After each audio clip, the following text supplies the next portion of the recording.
there you go. I feel sort of challenged with the mic down here and me, the table down here and me 6 feet up top. Are you having a good time so far? Yes. Are you having a good time so far? Okay, all right. I think I'm going to hold this paper up. Good evening, ladies and gentlemen. It is with much pleasure that I take this opportunity to address you this evening. Thanks to the President, Mr. Sigay, who extended to me the invitation to come and speak this evening. Of course, I was flabbergasted when he asked me to speak, thinking that I was deserving enough to walk in the footsteps of all the other people who have been guest speakers before. Again, I want to say, Mr. Sigay, thank you. This evening, we're here because somewhere inside of us, we collectively have an innate desire to make a difference in the lives of those who are not as fortunate as we are. Yes, there are those of us who are out in the forefront, but we cannot do it without the support of those who work behind the scenes. Just by taking the time to be here this evening is evidence that you're committed to the cause. Do you agree with me? Yes. Since the invitation was extended to me, I thought about what I would talk about. I decided that I would share my journey with you. I have always believed in making a difference in someone else's life. So, in my quest to make a difference and to give back, I took my first mission trip to Ghana in 2004. It was under the starry moonlight skies in Ghana that I came to the realization of what my purpose in life was supposed to be. 5 years later, in order to complete my master's degree in global health, I journeyed to Kenya, and what a journey it was. That trip totally changed my life. Moving into the village and living for 3 weeks in less than adequate living conditions taught me lessons that I could never have garnered from being in a classroom. The love, the warmth, and the affection that was extended to me by the Kenyan people was truly surpassed by any gestures I have ever received. I tried to wrap my mind around the idea of how people with so little can give so much love, warmth, and gratitude. It was there that I came to understand that you cannot miss what you never had. Many of those people whom I came in contact with will never or may never have the opportunity to experience the things, especially the material ones that I have. You would think that they would be walking around with a frown on their face. However, that is quite the contrary. The warmth you feel when you're embraced by one of those mamas lingers on for what seems like eternity. Saying that I fell in love with Kenya is certainly an understatement. I left there after 3 weeks. I left there after a 3-week experience that propelled me into action.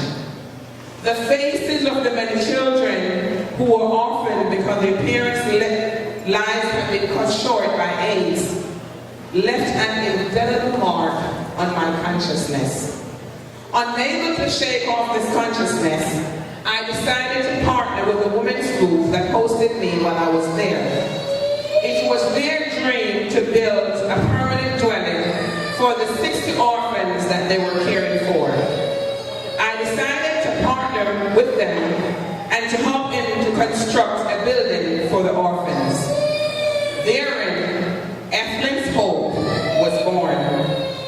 In September 2010, the foundations were laid and construction has continued steadily. Construction has been slow due to the lack of monetary means. However, I am trusting God that He will make a way for the completion. One of the greatest needs for the Kenyan people is a lack of health care. My desire, once the orphanage is complete, is to be able to provide a health camp on an annual basis so that the people of the community will benefit from this service. On April 11 of this year, 11 medical personnel traveled to Kenya, where we were joined by 3 other Kenyan professionals. Together, we established a temporary health center and provided medical care for over 600 people in a 4-year period. That was some serious work. The reception we received and the gratitude will forever be etched in the recesses of our mind, never to be erased. So, why am I bring it back? So, why did I choose to tell you about my cause tonight when we're here for another cause? The reason is the same cause. Do you agree with me? It's the same cause. If you examine the mission of this organization, you will realize that there is no difference.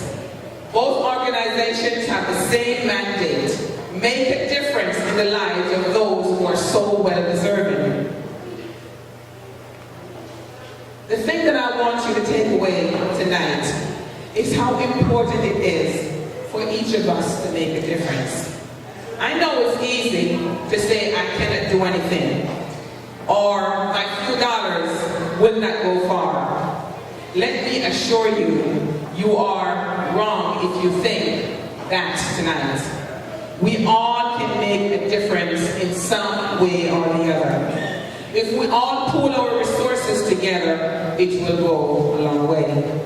An old Jamaican proverb says, one cook up, full basket. You can play one of 3 roles. You can go, you can send, and you can pray. And I said you can play one of 3 roles, but really, you can play 2 of 3 roles. Not everybody's going to be able to go, but everybody can send, and everybody can pray.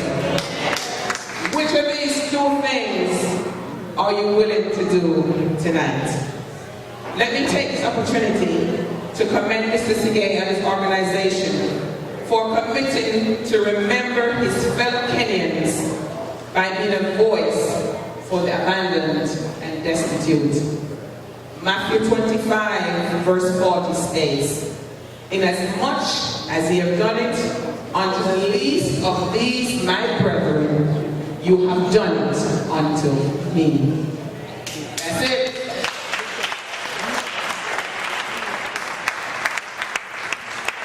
I think I had about 35 minutes of the program. That was how many minutes? About 10? Because I think I read pretty fast. I do have a video that I'm going to show. The video is about 9 minutes and a few seconds. And it's a compilation of pictures from the trip that we had in April. Now before the video is shown, I have some company here with me tonight. And I'm going to put some people in the spot. I'm going to ask Dr. Kiana next to come forward. Barrett off the phone. I'm going to ask Yvonne Barrett to come forward.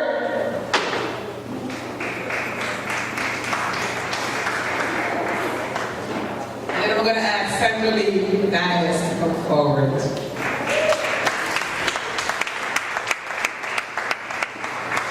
As I mentioned that when we went to Kenya, it was 11 of us who went.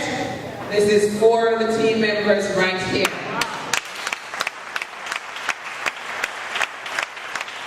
Dr. Nix, a pediatrician, oh my God, she did such an awesome job. She had the kids in her clinic so long that I had to go to her and listen, you have to let these kids go. She just couldn't let them go. She was just so moved and so gracious and providing the best care that she could. And this is Yvonne. Yvonne worked in the triage area to help the triage the patients.